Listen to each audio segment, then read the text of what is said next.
Hello and welcome to the Zest. I'm your host, Lindsey Smith, bringing you the best of health, wellness, and lifestyle. We have an amazing show for you today. Today's segment covers everything from food waste to your home environment. And first up, I am so excited to welcome and kick things off. We have Gisele Fetterman here, and some of us know her as the First Lady of Braddock. I love that. She's also a nutrition activist and the co-founder of 412 Rescue, a community-wide effort to end hunger and reduce food waste. She was also a fellow TEDx speaker at TEDx Pittsburgh and an all-around inspiring woman. Thank you. I'm so excited that you're here. Thank you for having me. And okay, so tell us a little bit about, I love your story and how you got into rescuing food and rescuing all kinds of things, really. So tell us a little bit how you got into that. Sure. I moved to America when I was 9. You know, we kind of moved overnight. My mom, we were escaping violence in the country. And, you know, we found ourselves in a strange country with, you know, not knowing anyone, not speaking English, having no money. And on top of that, we were undocumented. And it was kind of finding our way into this new place. And we're strolling around our neighborhood. We lived in New York at that time. And I come across this curb full of furniture. And it looked fine. I was like, I could use that dresser. And I waited and watched what happened to it. And then a truck came, and the workers put it on a truck, and then it crushed everything. And to my mind at that time, it was really baffling to process that. You know, having just moved here from a country where so many have so little to a country that was literally destroying things that were fine.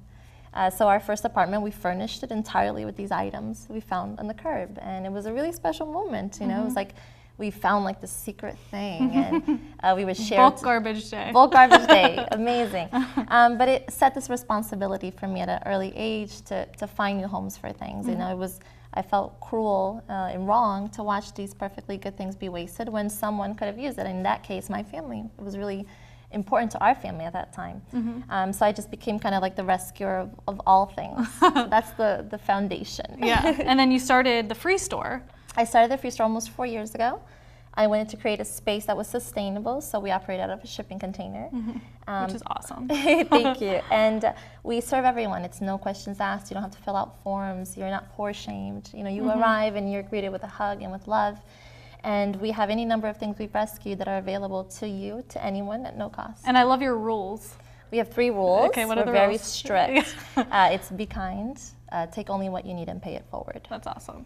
And some of these items that you brought today are things that are in your Free Store, correct? Right, these are all rescues. So shirts. Right, so, you know, retail waste is as sad as that waste I found in the curb when I was 9. You know, these were going to be discarded simply because it was winter, and these were summer attire, as if summer isn't going to come back one day. The same with that beautiful dress. It was after the holidays. Yeah, look at this dress. And super cute. Can use it for next season. Exactly. I mean, and 4-year-olds are not worried about last season's attire.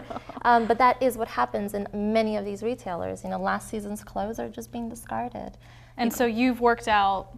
Right, so we don't go to the dumpster, we go through the front door. Okay.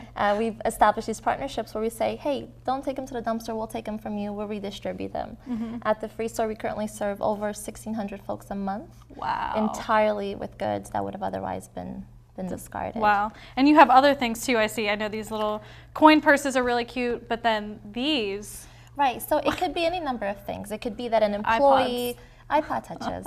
Right, it could be that an employee ordered 10 pallets when he was only supposed to order 5 pallets. And now you have this excess merchandise that they don't have the logistics in place to store it or to return it. So it's easier to just discard it. Wow. And Pennsylvania contributes to that because we have the lowest tipping fees in the country. So it's very inexpensive for a business to just throw something out. It doesn't force them to think, what else could I do with this item? So we've found a way to tap into that. And this is food as well. You know, so you have 412 Rescue, which is food. So you've transitioned from clothing and initial goods to yes. that. Well, we started with a partnership with Costco. And you know, we learned that these yellow bananas, they were perfect. They were just yellow. There were no spots in them. They were being wheeled to the back of the store. And I wanted to understand why that was happening. And we stopped an employee and we asked. And they said, well, in America, no one buys yellow bananas. People want to buy them green and like witness them ripening in their, it's like spiritual. So I said, well, what if we pick them up and redistribute them? And that's how that partnership started. So We currently pick up food from them 3 to 4 times a week, produce, baked goods, and deli items. And so some of these, I know you were showing me these earlier, some of these aren't even expired. No, none of them are expired. Oh, wow. They're just reaching their sell-by date. And because their standards are so high, they actually get rid of them before they reach the date.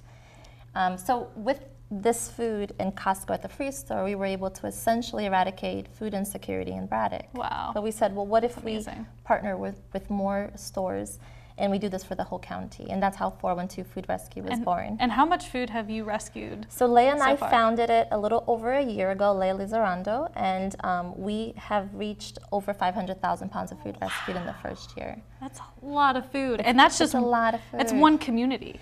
Right, so that's right now we're working with one county with several different grocery stores and caterers, but that's not everything. These are just the ones we've made partnerships with so far in one county. So you take that, and when you calculate that 40% of food is wasted in America, yet 1 in 7 are hungry, a large percentage of that being children. It doesn't make sense. Like, we have to do better than that in this country. Yeah, and that's awesome that you are starting it here in I mean, Pittsburgh. to be able to give a family who doesn't know what they're going to eat, it's Monday, and by Thursday they know they're going to run out of food, to be able to give them a box of good, solid food that, you know, why would anyone want to feed a dumpster when we can feed people? Yeah. And that's our message. Absolutely. That's amazing. Well, this is all amazing, all great. Where can we check you out on for more information on these amazing organizations? So we're on Facebook and Instagram and our website. I love following you guys on Instagram because you see how much food, Shocking. like when you see your entire car full of food. I'll lose the children sometimes. I have 3 small kids, and one time we had so many string bees that I lost the kids. And, so it is fun. A lot of families who are volunteers who travel this food, they do it with their children, so their children can see what's happening, and they, you know, that family personally just fed a family. That's really powerful to be able to say that you've fed that family. And I love one of the screenshots that I saw from your TEDx talk of how people just were coming out of the woodworks when you said, hey, we need help transporting this food. You didn't have the truck, you didn't have anything, and you just said, and people were just coming out and saying, I'll help, what do you need me to pick up? I'll pick it up. We didn't know what that was going to look like, right? We're asking people to do this in their own vehicles, in their own gas, in their own time. And it's like, it's 10 hands that come up for every post. And it's amazing. They come back again and they tell their neighbor, and they do it on their lunch break.